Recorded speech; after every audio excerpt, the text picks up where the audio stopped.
La première fois que j'ai entendu parler du concept de cloud, j'étais encore étudiant et ça m'a complètement perturbé. Après l'avoir traduit en français, j'étais encore plus confus. Cloud, qui est un mot anglais, veut dire nuage ou tout simplement les nuages. Et moi, je m'interrogeais, comment est-ce possible que les entreprises déploient leur application dans les nuages? Pour moi, j'ai directement pensé à une nouvelle technologie super complexe qui se trouverait dans les nuages. Si comme moi, ces concepts de cloud computing, ou encore déployer des applications dans le cloud te semblent incompréhensibles, alors tu es au bon endroit. Je vais t'expliquer avec des termes compréhensibles et simples ces différents concepts. Bonjour, mon nom est Lapierre Mo et sur cette chaîne, je parle de programmation informatique, des concepts d'ingénierie logicielle et du freelancing. Si tous ces sujets t'intéressent, alors abonne-toi et surtout active la cloche de notification pour être notifié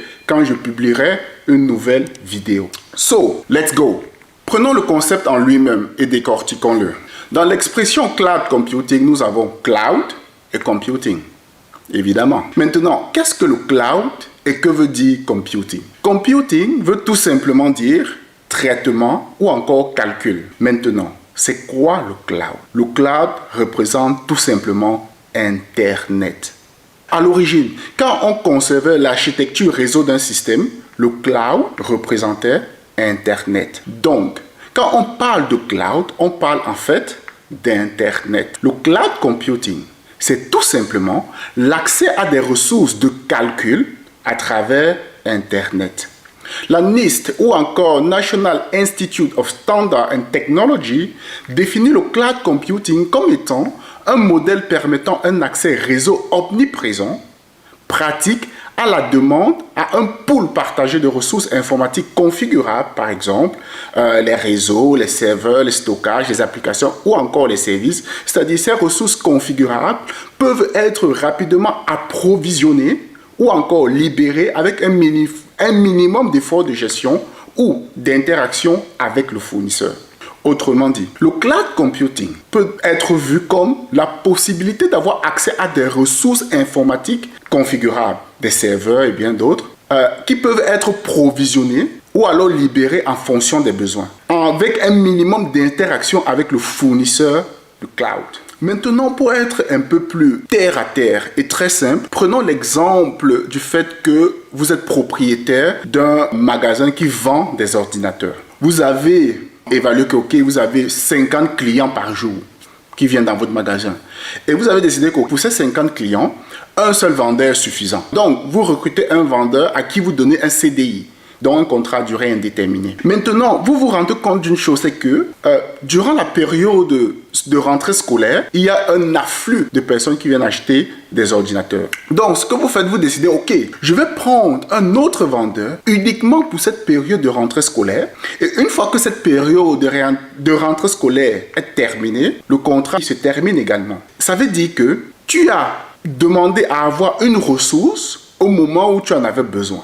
Il y a eu un afflux de clients pendant une période bien précise dont tu as fait appel à une ressource. Et une fois que la situation revient à la normale, tu libères cette ressource. Cette ressource que tu as libérée peut à ce moment-là aller travailler pour quelqu'un d'autre également. C'est ça l'idée du cloud computing. Tu peux avoir à disposition des ressources énormes de calcul, c'est-à-dire des serveurs, du réseau, des services qui sont à ta disposition. Et maintenant, une fois que tu n'en as plus besoin, tu peux libérer ces ressources. Et ces ressources pourront être utilisées par quelqu'un d'autre. C'est ça l'idée du cloud computing.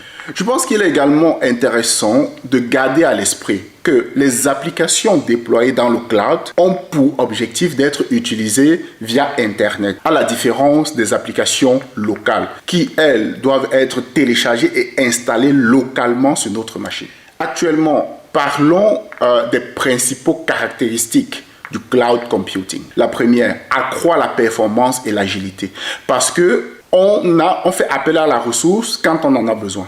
La deuxième, la réduction des coûts. Parce qu'ici, on n'utilise que ce dont on a besoin. Un accès facile aux ressources. La maintenance de l'infrastructure est déléguée et n'est plus gérée en interne. C'est-à-dire que tout ce qui touche à la configuration, à la maintenance, à la mise à jour de toute une infrastructure n'est plus prise en charge par une entreprise, mais maintenant être déléguée au fournisseur cloud qui se charge de tout cela.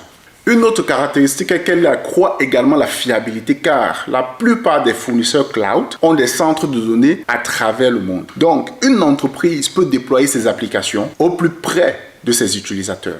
Merci d'avoir regardé cette vidéo. Like, partage-la et surtout abonne-toi si ce n'est pas encore fait. C'était la PMO et rendez-vous au prochain numéro. Bye bye!